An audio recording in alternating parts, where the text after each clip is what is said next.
古代大将军只是随手将带血的纱布扔到花瓶上，不料下一秒纱布竟穿过花瓶飞到现代女人的头上。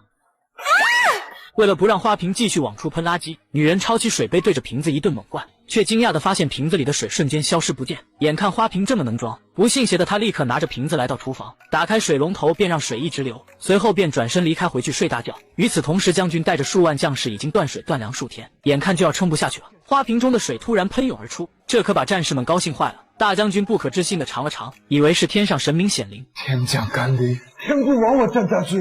为了救助快要渴死饿死的百姓，紧接着军营开放，让全城百姓排队接水，随后更是来了场人工降雨，以缓解这百年一遇的大旱灾年。就在众人欢呼雀跃的时候，现代女孩那边可就惨了。直到物业打来电话，女孩这才猛然惊醒。物业提醒女孩，她家的用水量已经超过100吨。什么？100吨？这可把女孩吓坏了。可当她飞奔到厨房，迅速关掉水龙头，下一秒却发现瓶子里竟一滴水都没有。这下彻底勾起了女孩的好奇心。既然她这么能装，难不成还能装别的？为了验证自己的猜想，于是她立刻将白米饭放在瓶子上，不出意外，米饭也凭空消失。她不可思议地把所有外卖一起放上去，下一秒所有饭菜全部没了。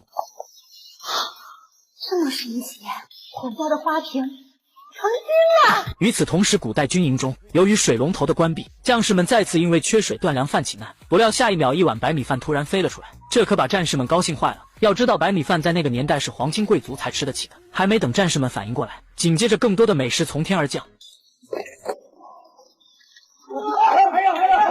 面对这突如其来的美食，不禁让将军确信这瓶子有神明护体。可眼下这点粮食远不够全城百姓塞牙缝，将军误以为是有神明庇护，随后执笔书写百姓民不聊生的现状，恳请神明赐予更多的水和粮食。随后恭敬地敬上3炷香，将纸烧给了神明。下一秒，滚滚浓烟便通过花瓶传送到女孩家中。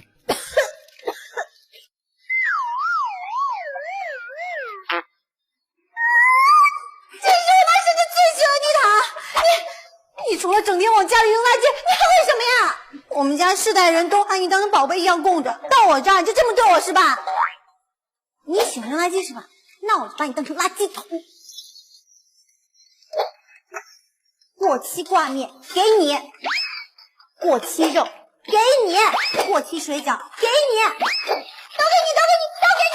随后，女孩便将家里所有过期的食物通通丢进花瓶，而另一边将士吃着从未吃过的方便面，感觉是一辈子都没吃过的人间美味。很快，物资便堆满了整个军营，简直就像过年一样。精面50斤，肉类320斤，能让全城将士和百姓撑一段日子。